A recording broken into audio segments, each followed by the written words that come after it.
제가 오늘 어느 식당에서 식사를 하는데 예배를 위해서 저녁 식사를 조금 일찍 합니다. 저는. 근데 그 식당에 가서 식사를 하는데 초저녁인데 어떤 분이 저에게 큰 소리로 고함을 치셔서 제가 깜짝 놀랐습니다. 근데 제가 조금 있다가 그분을 이해하게 됐습니다. 저에게 큰 소리를 쳤는데 저한테 시비를 거는 줄 알았어요. 큰 소리를 치시길래. 근데 알고 봤더니 옆에 소주병이 3병 정도 있더라고요. 네. 초저녁부터 술을 드셔서 아마 자기가 술김에 이렇게 친구분하고 얘기하시는 건데 저에게 하는 줄 알았습니다. 그 뒤에 앉아 있는데 여러분 이렇게 술 취한 사람을 만나게 되면 술 취하지 않은 사람들은 금방 압니다. 그러면 누가 정상일까요? 술 취한 사람이 정상일까요? 술 취하지 않은 사람이 정상일까요? 네, 우리 술 취하지 않은 사람들이 봤을 때 술 취한 사람이 이상하게 보입니다. 저는 새벽 기도 나올 때에도 가끔 그 이른 그 새벽 첫 시간에 밤새고 술을 마시고 이렇게 비틀비틀거리다가 토하시는 분들 뭐 이렇게 그런 술 취하신 분들을 가끔 만나요. 그러면 기도가 돼요. 저분이 정말 안전하게 집에 좀 들어가시면 좋겠다. 강도라도 만나지 않으면 좋겠다. 그런 마음이 들 때가 있습니다. 여러분 술 취한 사람과 술 취하지 않은 사람이 만나면 당연히 술 취하지 않은 사람이 봤을 때 저 술 취한 사람이 비정상입니다. 그래서 양해해 줍니다. 술 취했으니까. 여러분 그런데 성령님께서 이 땅에 예언한 대로 처음 임한 그 자리에 사람들이 보고 뭐라고 이야기했냐면 제가 오늘 술 취한 사람들에 대한 이야기를 한 것처럼 이야기했던 것입니다. 그래서 그 사람들이 봤을 때는 술 취하지 않은 사람, 성령에 취하지 않은 사람, 성령의 임재함을 경험하지 못한 사람이 봤을 때 이 성령에 취해서 머리에 불의 혀가 보이고 난곳방언으로 하나님의 큰 일을 이야기하는 사람들이지만 그 사람들이 보기에는 오늘 제가 식당에서 만난 그 술 취한 사람처럼 분명히 보였을 것입니다. 여러분 술 취하지 않은 사람이 술 취한 사람 보면 이상한 사람으로 보이는 것처럼 성령을 경험해 보지 못한 사람이 성령에 취한 사람을 보면 이렇게 이상하게 보이는 법입니다. 오늘 그 상황 가운데 그래서 이렇게 얘기하는 거죠. 그 사람들은 누가 정상이냐? 성령을 알지 못하는 사람들이 봤을 때 내가 정상이고 너희가 이상해 라고 말하고 있을 그때 베드로가 일어나서 11사도와 함께 일어났다고 이렇게 기록합니다. 베드로가 일어나서 말을 하는데 이렇게 얘기합니다. 지금 몇 시인 줄 아냐고. 지금 몇 시냐면 제3시라 그랬습니다. 제3시면 아침 9시입니다. 근데 아침 9시에 이렇게 120명이 다 술 취하는 거 본 적 있냐? 아니라는 거죠. 이건 술 취한 것이 아니라 성경에서 예언한 그래서 이제 요엘서의 예언을 이제 이 무식한 베드로가 굉장히 탁월한 신학자 같이 그 정확하게 이 성령에 충만한 사람이 이렇게 되는 것을 보여주는 것이죠. 무식한 사람도 또 무능한 어부도 또 평범한 사람도 이렇게 하나님의 영에 충만하면 하나님의 말씀을 대언할 수 있게 되어지는 것입니다. 이 베드로가 일어나서 지금 몇 시인 줄 아느냐? 지금 아침 9시다. 당신들이 생각하는 것처럼 우리가 지금 술 취한 게 아니라 성령이 임하셨다. 그런데 이 성령이 임하신 것이 요엘서에 예언되어졌다는 것을 하나하나 이야기합니다. 그 요엘서의 예언의 내용을 우리가 한번 볼 필요가 있습니다. 오늘 성령님께서 임하시게 된 그 배경과 그 의미가 무엇인지 요엘이 그렇게 이야기했기 때문에 그렇습니다. 요엘서에 그 베드로가 인용을 한 본문입니다. 하나님이 말씀하시되 말세에 내가 내 영을 모든 육체에 부어주리니 너희의 자녀들은 어떻게 한다고요? 예언을 하고 너희의 젊은이들은 환상을 보고 너희의 늙은이들은 꿈을 꾸리라. 그렇게 하면서 이 성령이 임하시면 모든 사람에게 내가 내 영을 부어주리라. 요엘서를 통해서 하나님이 언젠가 내가 성령을 이렇게 부어주리라. 모든 사람에게 그렇게 예언한 내용이죠. 그런데 여러분 자녀들이 구분이 어떻게 되냐면 자녀들이 젊은이들이 늙은이들이에요. 그럼 성령이 임하실 때 나이에 상관없이 다 성령을 받을 수 있습니다. 그렇죠? 예언한 대로 그렇게 될 겁니다. 그런데 예언을 하면 누가 예언을 해야지 맞습니까? 네, 어른들이 해야지 맞습니다. 그런데요, 자녀들이 예언을 할 거라는 거예요. 여러분 청년의 때는요, 아주 현실적인 사람들입니다. 근데 그 청년들이 환상을 보게 될 거라는 거예요. 여러분 나이 드신 분들이, 늙으신 분들이 꿈을 꾸면 얼마나 꾸겠어요. 내가 이제 얼마 못 살 거 다 아시는데 그 늙은이들이 꿈을 꾸게 된다는 거예요. 언제요? 성령이 임하시면. 여러분 성령이 임하시면 자녀들이 예언을 하고 청년들이 환상을 보고 늙은이가 꿈을 꾸게 되는 거예요. 이게 성령이 임하시면 일어나는 일입니다. 흥분되지 않습니까? 우리는 성령이 임하시면 그렇게 요엘이 예언했던 그 예언대로 되어질 것을 소망하기를 원합니다. 우리는 기도할 때 가끔, 저도 오늘 이게 임사자 기도를 하면서 그런 기도를 했습니다. 제가 하나님 오늘 이 자리에 성령 충만하게 해 주시옵소서. 여러분 그런 기도 하시죠? 근데 이 기도가 한 번 더 생각해 보면 정상이 아니에요. 원래는 성령이 충만한 게 정상이에요. 그렇게 약속하셨기 때문에. 그런데 이 성령이 충만하지 않은 이유가 있다면 뭔가 이유가 있을 겁니다. 우리에게 지금 성령이 충만하지 못한 이유가 뭔가 바가지가 새고 있는 것이거나 아니면 우리가 성령에 대한 민감함이 없거나 주님을 그렇게 사모하지 않거나. 지금이 어떤 시대냐면 성령의 시대거든요. 그래서 성령님께서 누구에게든지 이렇게 부어주겠다고 하신 그 성령이 임하시는 게 정상인데 언제부턴가 우리는 성령 충만함이 잘 안 되는 거예요. 그래서 우리 기도의 제목이 돼버렸어요. 주님 성령 충만하게 해 주시옵소서. 근데 성령 충만한 게 정상입니까? 성령 충만하지 않은 게 정상입니까? 성령 충만한 게 정상인 시대를 우리가 지금 살고 있다라는 거죠.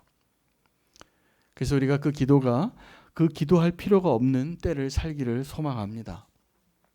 그 성령이 임하는 그 때를 요엘이 또 어떻게 예언을 했냐면 내가 내 남종과 내 여종에게 내 영을 부어주리니 그들도 예언할 것이요. 신분의 차이가 있는 거죠. 그래서 성령이 임하실 때는 남녀 차별, 신분의 차별 없이 다 부어주시겠다는 이야기입니다. 그렇게 해석할 수 있고요. 그러니까 이 요지는 예언의 내용의 핵심은 이겁니다. 모든 사람이 성령을 받을 수 있습니다. 아멘이 되시죠? 모든 사람이 성령을 받을 수 있는데 특별히 남종과 여종이라고 말한 그 표현을 우리가 한 번 더 영적으로 우리에게 오늘 하나님의 음성으로 받아본다면 여러분 우리가 성령이 임하시면 내 마음대로 안 되는 겁니다.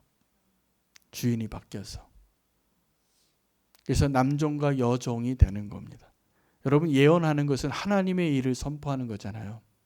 흔히들 우리 목회자들에게 성도님들이 하나님의 종 이렇게 부르면서 굉장히 존대를 해주세요. 종인데 종한테 왜 그러시는지 모르겠어요. 근데 하나님의 일을 하는 사람이라고 여기시기 때문에 그러는 거죠. 근데 우리가 성령이 임하면 우리 모두가 남종과 여종이 되는 거라고 생각하셔도 되겠습니다. 우리가 남종과 여종에게 그 예언하는 그 은혜를 주시는 것처럼 우리가 하나님의 일에 쓰임받는 주의 종이 되는 것일 겁니다. 그 성령이 임하시면 또 하나 마지막에 이적과 기사가 임한다는 겁니다. 하늘에는 기사를 땅에는 징조를 베푸리니 곧 피와 불과 연기로다. 주의 크고 영화로운 날이 이르기 전에 해가 변하여 어두워지고 달이 변하여 피가 되리라. 말세를 말하는 거죠. 여러분 교회가 시작되면서 성령님이 임하시면서 그 시기를 성경적으로 이 역사를 구분하면 그때부터 말세입니다. 성령이 임하시는 데부터 말세예요. 교회가 시작된 것서부터 말세예요. 그때 말세가 시작이 된 겁니다. 이 말세가 언제 끝나냐면 예수님께서 재림하실 때. 그 말세의 시작은 성령님이 임하신 것부터 시작해서 예수 그리스도께서 재림하실 때 말세가 끝나는 겁니다. 자, 그런데 이 요엘이 이렇게 내가 언젠가 내 영을 자녀에게, 젊은이에게, 늙은이에게, 남종에게, 여종에게 누구든지 이렇게 부어주시겠다고 하신 목적이 뭐냐는 거죠. 왜 성령을 이렇게 부어주시는 겁니까? 네, 권사님 정답을 맞히셨습니다. 누구든지 주의 이름을 부르는 자는 구원을 얻으리라 해요. 성령님이 임하셔서 누구든지 주의 이름을 부르게 되는 거죠. 언제요? 성령 때문에. 우리 안에 임하신 성령 때문에 우리가 누구든지 주의 이름을 부르게 되면 구원을 받으리라입니다. 그런데 베드로는 오늘 일어나서 설교를 하면서 이 요엘의 두 사람을 언급합니다. 이 베드로의 주요 설교의 그 재료가 됐습니다. 소재가 됐습니다. 인용한 본문이 됐는데 하나는 요엘이라는 선지자고 또 한 명은 다윗이라는 선지자입니다. 이번에 다윗을 왕으로서가 아니라 선지자 다윗으로서 그를 인용합니다. 그래서 이 그 요엘과 이 다윗의 그 글들을 통하여서 한 가지 결론으로 우리에게 요구하고 있어요. 너희가 반드시 알아야 할지니 한 가지인데 이겁니다. 너희가 죽인 예수를 하나님이 살리셨다는 거예요. 이것을 분명히 아는 것이 이 성령이 임한 이 자리에 이것이 술에 취한 것이 아니라 성령님이 임하셨기 때문에 요엘의 예언이 성취되어진 것이기 때문에 이 일이 일어났다는 것을 설명하면서 베드로가 그 자리에 있는 사람들에게 너희가 이것을 반드시 알아야 한다라고 말하는 거예요. 그 반드시 알아야 한다는 것의 첫 번째 내용이 뭐냐면 너희가 범인이라는 거예요. 여러분, 예수를 누가 죽였습니까? 예수님을 누가 죽였나요? 유대인이 죽였습니까? 아니면 법 없는 자들이 죽였습니까? 네, 베드로가 정확하게 얘기합니다. 너희가 법 없는 자들의 손을 빌어서 죽인 이 예수를 하늘에 계신 아버지께서 살리셨느니라. 그런데 이 하나님이 살리셨느니라라고 말하는데 그렇게 얘기하세요. 23절에 그가 하나님께서 정하신 뜻과 미리 아신 대로 내어준 바 되었거늘 너희가 법 없는 자들의 손을 빌려 못 박아 죽였으나 라고 말하고 있는 겁니다. 그러니까 이 예수님이 죽임을 당한 이 사건에는 누구까지 연관이 되어 있냐면 하나님까지도 연계가 되어 있는 사건이었습니다. 그럼 제자들은 상관이 없나요? 예수님의 그 죽음에 제자들은 혐의가 있습니까? 없습니까? 네, 있습니다. 제자들이 마땅히 그 자리에 있어야 했는데 다 도망쳤어요. 직무유기예요. 예수님을 지켜야 되겠다고 그렇게 지키겠다고 다른 사람이 다 예수님을 배반하고 떠나도 나는 버리지 않겠다고 목에 힘주었던 베드로까지 다 떠나가고.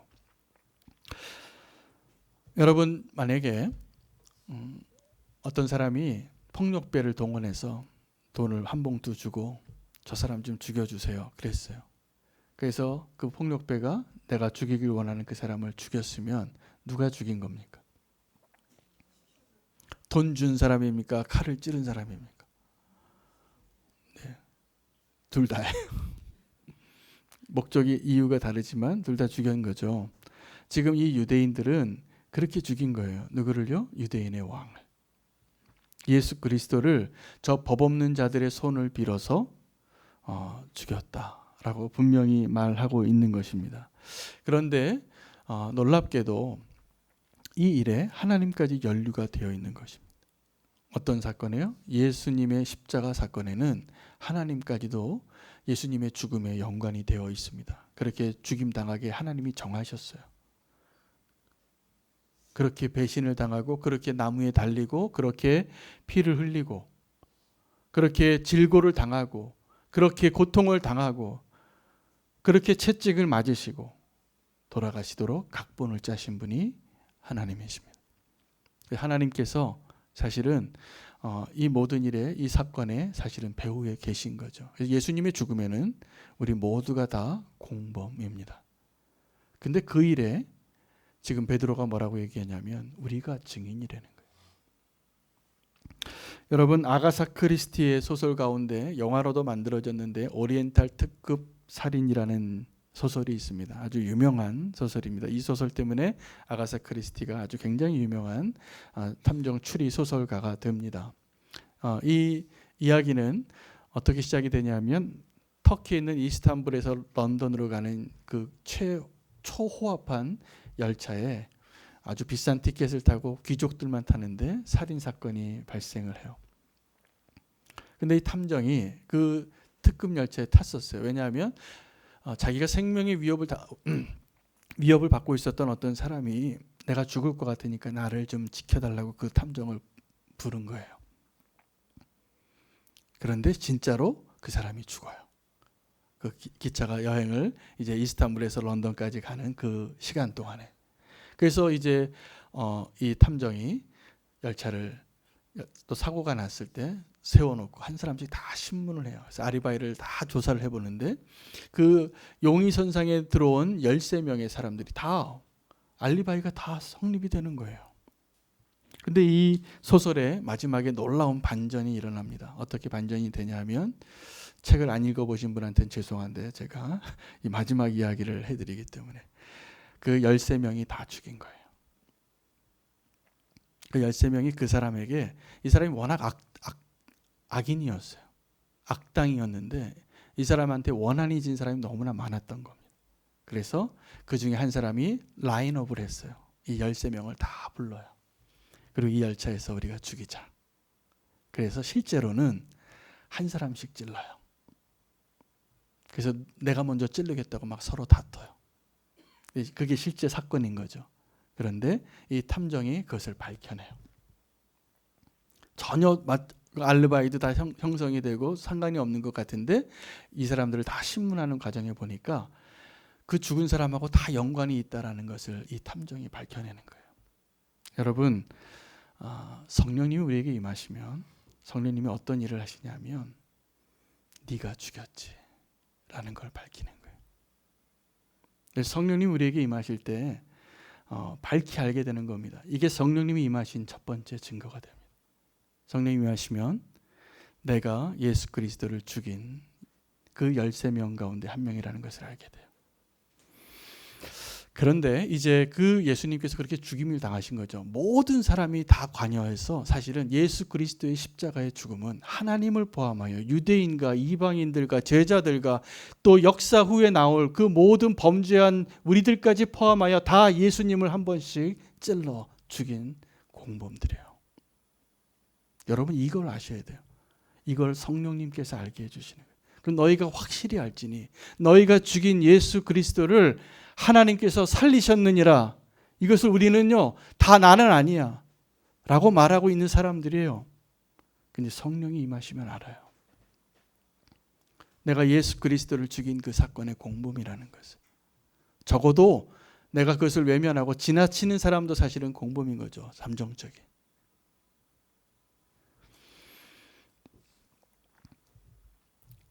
여러분 이 일들이 왜 일어났는지 예수님께서 왜 모든 사람이 하나님까지 포함된 그 모든 그 칼에 찔려서 십자가에 달려 죽으셔야 했는지를 알아야 합니다. 요엘이 얘기했던 바로 그 목적이에요. 누구든지 주의 이름을 부르는 자는 구원을 얻게 하려고 하기 위해서입니다. 그리고 다윗의 이야기를 인용을 합니다. 베드로가. 너무나 탁월한 인용이에요. 다윗이 아니면 설명할 수 없는 것을 이야기합니다. 그런데 오늘 그 다윗이 이 베드로의 설교의 예화의 인물로 소개되어지는데 이 다윗은 이스라엘의 왕으로서가 아니라 이스라엘의 선지자로 소개가 됩니다. 근데 그 다윗은 시편 16편 8편에 내가 항상 내 앞에 있는 주를 보았으며 그가 내 우편에 계셔서 내가 흔들리지 아니하는도다 이 고백을 합니다. 시편 110편을 인용합니다. 다윗이 분명히 하늘에 들려 올라간 적도 없는데 하늘에서 하나님과 나의 주 예수 그리스도가 대화하는 것을 들어요. 보아요. 그런데 그때 이 다윗이 시편 110편 1절에서 3절에 보았던 그 예수님이 나의 주가 누구냐면 이 다윗의 1000년 후에 태어날 후손이에요. 다윗의 후손으로 오신 예수 그리스도이니까. 그런데 그 예수 그리스도가 또 그냥 메시아로 오신 그 주가 아니라 다윗이 봤던 그 시편 110편의 예수 그리스도는 부활하신 예수 그리스도였다는 거예요. 그것이 무엇을 의미하냐면 다윗이 봤던 그 예수님의 모습에는 십자가의 흔적이 있었던 것이 분명합니다. 그가 분명히 죽었는데 뭐라고 얘기하냐면 그가 사망에 붙잡혀 있을 예수님은 사망에 갇혀 있을 수 없나니 이렇게 고백을 해요. 이 표현을 영어 성경에 이렇게 표현합니다. It is impossible. 예수님이 십자가에서 죽으셨는데 예수님이 이 사망에 갇혀 있는 것이 불가능한 일이었다는 것이에요. 여러분, 불가능한 게 어떤 거냐면요, 하나님이 죄 지을 수 있다라고 말하는 게 불가능한 겁니다. 하나님이 거룩하신 하나님인데 하나님이 죄와 함께 있을 수 있습니까? 불가능합니다. 근데 예수님이 죽음과 함께 있을 수 있습니까? 불가능한 거였다는 거예요. 그래서 예수님이 죽으셨지만 사망이 그를 가다 놓을 수가 없었어요. 그래서 하나님께서 예수 그리스도를 다시 살리신 것입니다. 이 또 하나 베드로가 설명을 하면서 이 다윗을 이야기하면서 뭐라고 얘기하냐면, 내가 보니까 지금 이 다윗의 무덤은 분명히 여기에 있다. 다윗의 무덤은 우리 곁에 지금도 있지 않느냐. 지금 이 베드로가 설교한 때가 언제입니까? 1000년 전의 조상에 대한 얘기를 하는 거거든요. 다윗이라는 왕이 있었는데 왕의 묘가 지금 있는 거죠. 근데 그 다윗이 지금 이 죽어서 이 땅에 육신이 흙으로 돌아간 이 한 사람이 분명히 있는데 이 사람이 부활하신 주를 보았다고 기록하지 않았느냐는 거예요. 그리고 이렇게 얘기합니다. 그가 내게 생명의 길을 보이셨나니. 여러분, 다윗이 다윗 될 수 있었던 이유는 그가 생명의 길을 보았기 때문이 분명합니다. 오늘 이 자리에 저와 여러분이 꼭 보아야 할 길이 있는데 우리에게 보여주시는 그 생명의 길을 보는 것입니다. 근데 그 생명의 길이 두 가지 종류가 있는 것 같습니다. 하나는 이 땅에서 살 길입니다. 이 땅에서 살 길. 이 땅에서 살 길이 어떤 것이냐 하면요, 이 땅에서 우리가 살아남기 위해서, 먹고 살기 위해서 필요한 게 그 생명의 길이에요. 무엇을 먹을까, 무엇을 입을까, 우리 다 그거 생각하면 살지 않습니까? 내 월급이 얼마나 되고, 내 연봉이 어떻게 되고, 내 노년을 어떻게 하고, 그게 다 뭐예요? 이 땅에서 내가 어떻게 살까를 고민하는 것입니다. 우리가 그것을 또 하나의 종류의 생명의 길이라고 볼 수 있습니다. 이 땅에서 우리도 살아야 되니까. 또 하나의 생명의 길은 죽음을 지나서 부활해서 하늘에서 영원히 사는 것에 대한 생명의 길입니다. 근데 우리가 이 땅에서 보아야 할 생명의 길이 내가 이 땅에서 살아남기 위한 생명의 길로 멈춰 있다면 그 사람은 복음을 아직 잘 이해하지 못하는 거예요. 근데 성령님이 하시면 다윗이 보았던, 다윗이 어떤 사람입니까? 이 땅에서 살았던 자가, 지금 죽어서 무덤이 있는 자가, 그가 생명의 길을 보았는데 부활하신 예수 그리스도를 본 것입니다. 그래서 그는 이 땅에서 현실 속에서 영원한 것을 보고 믿음의 사람으로 살아낼 수 있었던 것이죠. 오늘 그 은혜가 오늘 저와 여러분에게 임하기를 축복합니다. 우리가 분명히 보아야 할 게 그 생명의 길입니다. 저는 저희 부모님이, 제가 부모님 이야기를 요즘 간증을 여러 번 하는데 저는 저희 부모님께 너무나 감사해요. 제가 모태신앙으로 태어날 수 있게 해주셨고 믿음을 유산으로 주셨습니다. 그리고 저희 아버님은 부모님, 지금 우리 장로님보다 저희 부모님 조금 더 연세가 많으신데 일제시대도 겪으시고 또 6.25 전쟁도 겪으시고, 그때 당시에 저희 아버님 이야기를 들어보면 생존하는 게 정말 기도의 제목이었어요.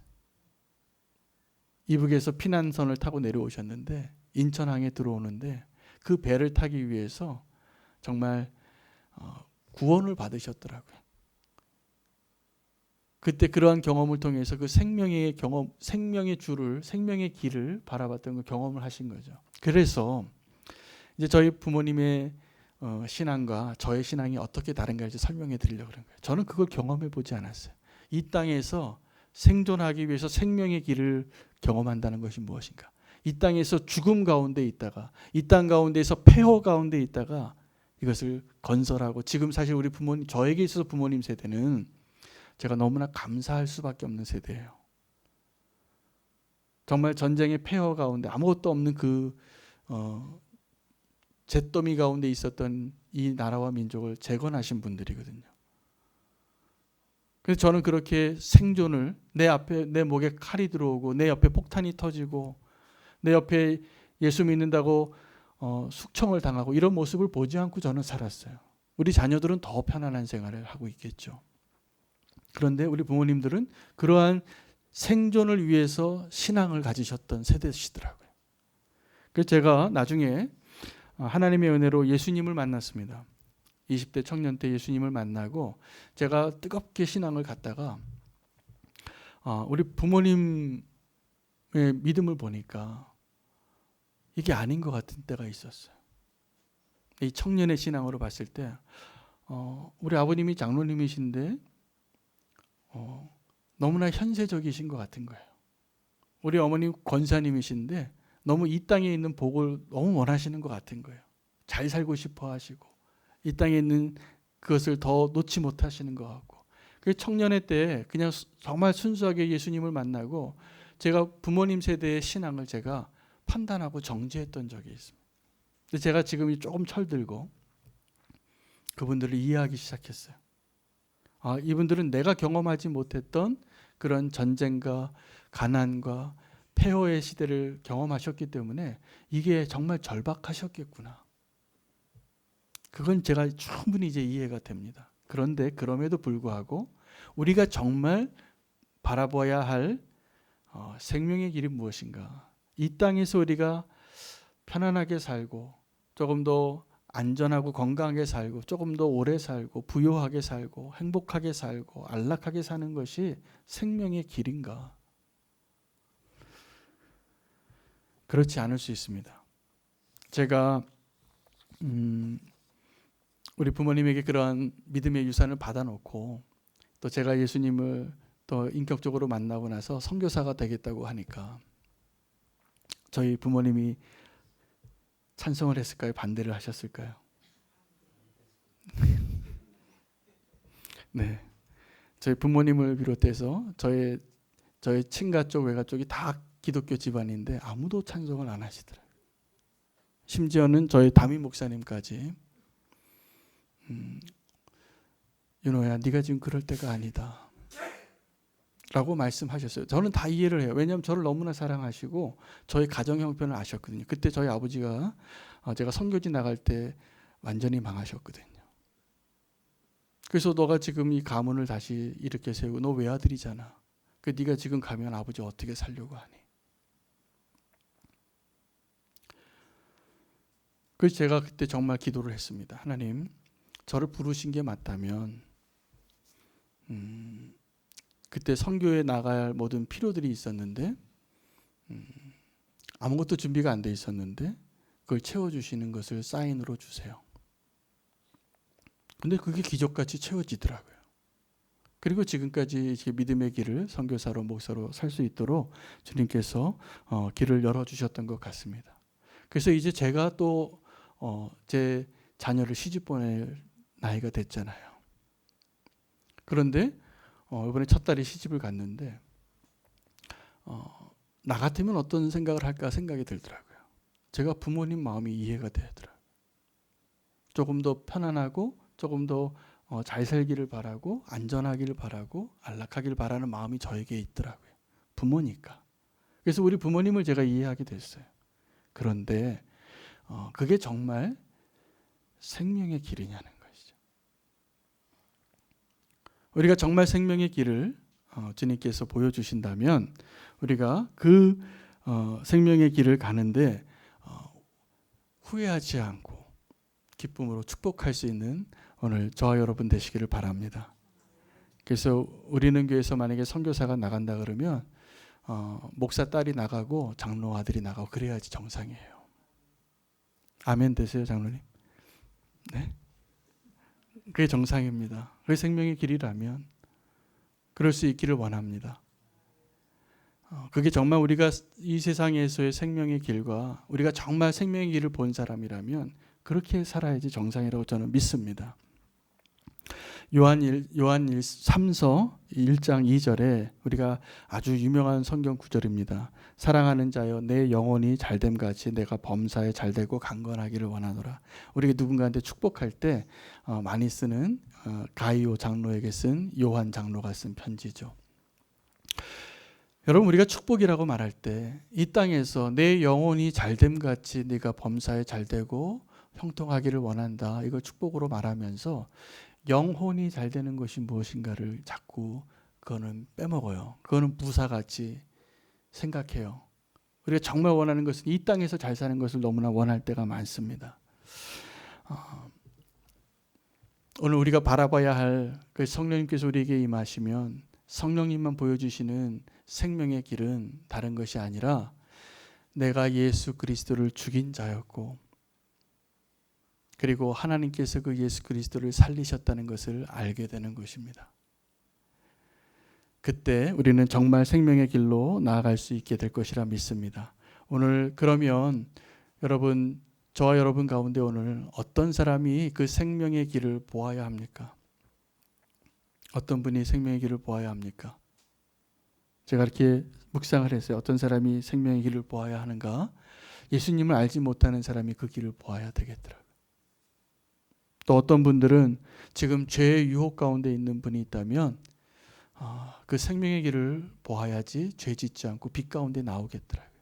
또 어떤 분들은 지금 자살하고 싶고 포기하고 싶고 절망하고 있는 그 분들이 이 생명의 길을 보시면 좋겠습니다. 여러분, 그 생명의 길을 우리가 이 땅에서의 그 잘 사는 것이 두 가지가 있다고 했잖아요. 이 땅에서 잘 먹고 잘 사는 것이 생명의 길일 수가 있어요. 저희 부모님 세대처럼 정말 그때 그 배 하나를 타느냐 못 타느냐를 딱 그것에 달려서 생명을 얻느냐 못 얻느냐가 나뉘어졌는데, 우리는 이 땅에서의 생명의 길이 아니라 정말 영원한 생명을 얻을 수 있는 십자가의 그 길을 볼 수 있다면 우리는 이 땅에서 지금 다윗과 같이 살 수 있을 거라고 믿습니다. 다윗과 같이 사는 것이 어떤 것이냐 하면 내가 곧 죽게 될 것을 알아도 소망으로 살 수 있는 자가 되는 것입니다. 여러분, 예수님 너무나 사랑했던 친구 나사로에게 보여준 생명의 길이 그거였어요. 나사로가 죽어간다는 이야기를 듣고 예수님이 일부러 그를 죽을 때까지 기다렸다 가셨잖아요. 그 마리아와 마르다가 예수님에게 나와서 한 이야기가 이겁니다. 오 주여, 주님이 여기 계셨더라면 내 오라버니가 죽지 않았겠나이다. 맞죠?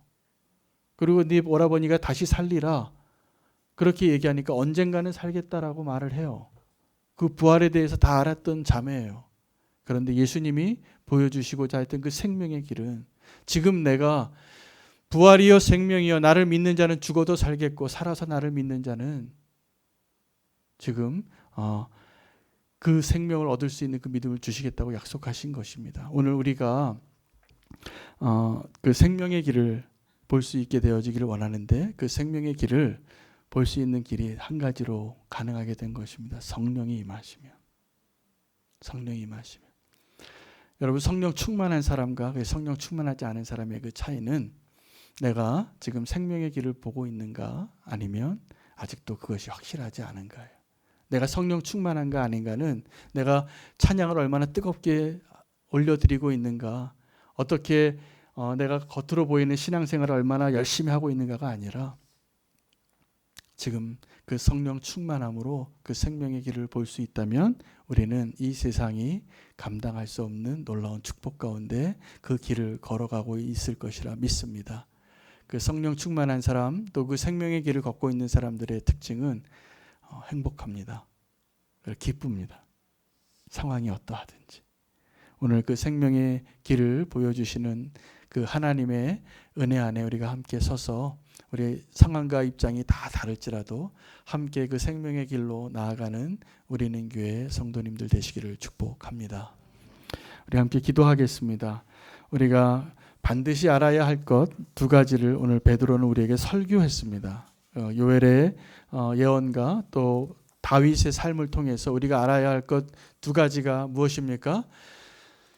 너희가 법 없는 자들의 손을 빌어서 예수 그리스도를 죽였다는 것과 하나님께서 그 죽으신 예수 그리스도를 살리셨다는 것입니다. 오늘 그 예수 그리스도를 믿는 그 믿음 안에 성령님께서 보여주시는 대로 그 생명의 길을 보게 해달라고 주의 이름 부르고 기도하겠습니다.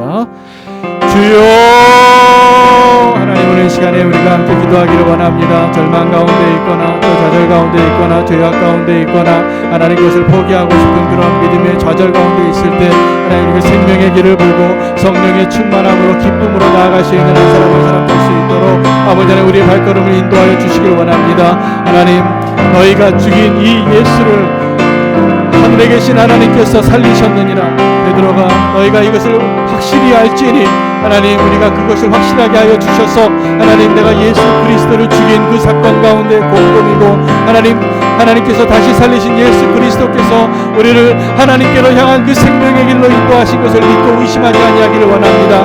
이 땅에서 무엇을 먹을까 무엇을 입을까 염려하는 믿음 안에 머물러 있는 것이 아니라 하나님, 이 세상이 우리를 감당하지 못하는 하나님 정말 영원한 나라를 소망하며 하나님, 우리가 그 죽음을 뛰어넘는 하나님 영원한 생명의 길을 보며 나아가는 다윗이 되게 하여 주시옵소서. 하나님, 그는 선지자라 미리 본거로 부활하신 예수 그리스도, 그 못 자국난 예수 그리스도의 손을 보게 하신 것처럼 아버지 하나님, 우리의 눈을 열어주셔서 하나님, 우리가 그 생명의 길을 보기를 원하고 하나님, 십자가에 달리신 예수 그리스도를 바라보기를 원하고 다시 부활하신 예수 그리스도를 바라보기를 원합니다. 하나님, 우리의 눈을 열어주시옵소서. 하나님, 우리가 다른 것 구하지 아니하고 오직 나를 위하여 죽으신 예수 그리스도가 나에게 어떠한 분이신가를 더 분명히 붙잡고 나아갈 수 있도록 하여 주시옵소서. 하나님, 성령님께서 오늘 우리 가운데 임하게 하여 주셔서 마가의 다락방에 임하였던 그 놀라운 성령의 역사가 우리 가운데 임하게 하여 주시옵소서. 우리가 분명히 알기를 원합니다. 이방인의 손을 빌어서 우리가 예수 그리스도를 죽인 자임을 고백합니다. 나는 지금도 거룩한 척하고 아닌 것 같이 이야기하지만 내가 하나님을 반역하고 예수 그리스도를 배반한 제자인 것을 고백합니다. 그 예수 그리스도를 하나님이 살리셨고 음부가 그를 가둘 수 없었습니다. 주님, 예수 그리스도를 바라봅니다. 주님이 우리의 생명의 길이십니다. 주님이 그 길을 내어주셔서 우리가 오늘 믿음으로 담대하게 아버지께로 나아갑니다. 우리의 눈을 열어서 오늘 우리의 상황과 환경에 우리가 그 무거운 짐 때문에 신음하고 눈물을 흘릴지라도 그 생명의 길을 바라보며 주님과 동행하며 나아갈 수 있는 저희들 되게 하여 주시옵소서. 성령 충만함을 허락하여 주시옵소서. 그 성령 충만함을 가로막고 하나님의 역사하심을 가로막는 우리의 죄악과 부끄러움들은 다 보혈로 씻어주시고 주님께로 온전히 나아갈 수 있는 저희들 되게 인도하여 주시옵소서. 예수님의 이름으로 기도합나이다.